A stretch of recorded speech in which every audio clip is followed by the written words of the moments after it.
আমার বাবাও এদেশের একজন বড় ব্যবসায়ী। কাল আমি আরো গুন্ডা নিয়ে আসব, দরকার হলে আরো বেশি টাকা খরচ করব, তবুও তোকে দেখে নিব। আয়াস বলল, কাল তোর যত ইচ্ছা গুন্ডা নিয়ে আসিস, কাল খেলা হবে।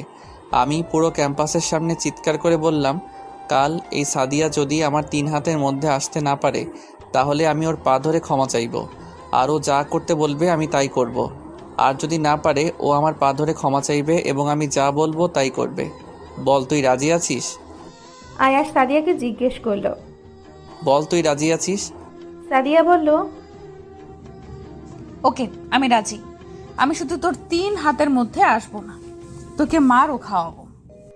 আয়াস সাদিয়াকে চ্যালেঞ্জ দিয়ে বাড়ি চলে আসলো, আর এসেই তার বাবার রুমে চলে গেল। গিয়ে তার বাবাকে বলল। আয়াস বলল, কাল আমার উপর হামলা হতে পারে। তার বাবা ওর কথা শুনে খুবই অবাক হলো আর জিজ্ঞেস করলো। তার বাবা বলল, কি বলিস এসব? হামলা হতে পারে মানে? তাহলে 50 জন কেন, 100 জন নিয়ে যা। তার বাবা তৎক্ষণাৎ তার বডিগার্ডের প্রধানকে ফোন করলো আর বলল, কাল 13টা গাড়ি সহ 100 জন লোক যেন আয়াসের সাথে যায়। বডিগার্ডের প্রধান বলল, ঠিক আছে স্যার, সকালবেলায় ওরা চলে যাবে, সমস্যা নেই। তার বাবা আয়াসকে জিজ্ঞেস করলো, আয়াস কে তোর উপর হামলা করবে? নামটা শুধু একবার বল, বাকিটা আমি সামলে নেব। আমি বললাম, বাবা কিছু গুন্ডা। বাবা বলল, ঠিক আছে, তুই বডিগার্ড নিয়ে ভার্সিটিতে যা। যদি কোনো সমস্যা হয় তাহলে আমাকে ফোন দিয়ে জানাস, কেমন? আয়াস বলল। ঠিক আছে বাবা। পরের দিন সকালবেলা আয়াস খুব ভোরে ঘুম থেকে উঠে পড়ল। উঠেই দেখে ওর বডিগার্ডরা সব এসে হাজির। আয়াস তাড়াতাড়ি রেডি হয়ে নিল।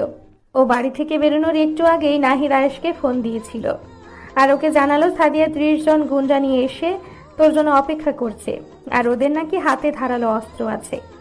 আয়াস ওর বডিগার্ডের সাথে অস্ত্রও নিতে বলল, আর ওদের বলে দিল চারদিক থেকে যেন ওকে ঘিরে ধরে থাকে, যাতে কেউ ওর কাছে ঘেঁষতে না পারে।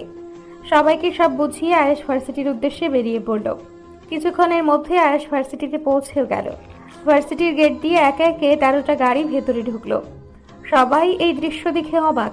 সবাই ভেবেছিল কোনো বড় অফিসার বোধহয় এসেছে ভার্সিটিতে। এবার আয়াস সানগ্লাস সহ পুরো তামিলের হিরো রেবেল স্টার প্রভাসের মতো করে এন্ট্রি নিল। সবাই হাঁ করে ওর দিকে তাকিয়ে আছে। আয়াসের চারদিকে 100 বডিগার্ড আয়াসকে ঘিরে আছে। সাদিয়া যে গুন্ডাগুলো এনেছে তারা ওকে দেখে বলে উঠল, আরে এটা তো আয়াস ভাই, এই চল চল এখান থেকে কেটে পড়ি, নয়তো কপালে শনি আছে। এই বলে ওরা দৌড়াতে লাগলো। সাদিয়া পেছন থেকে গুন্ডাগুলোকে ডাকছিল।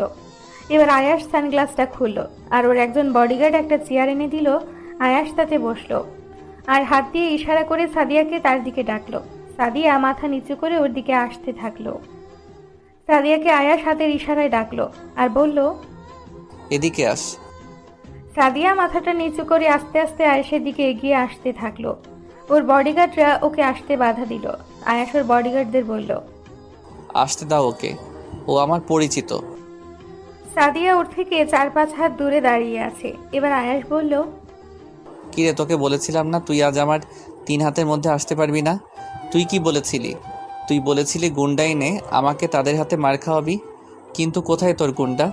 তারা আমাকে নাকি মারবে, আমাকে দেখেই তো তারা লেজ গুটিয়ে পালালো।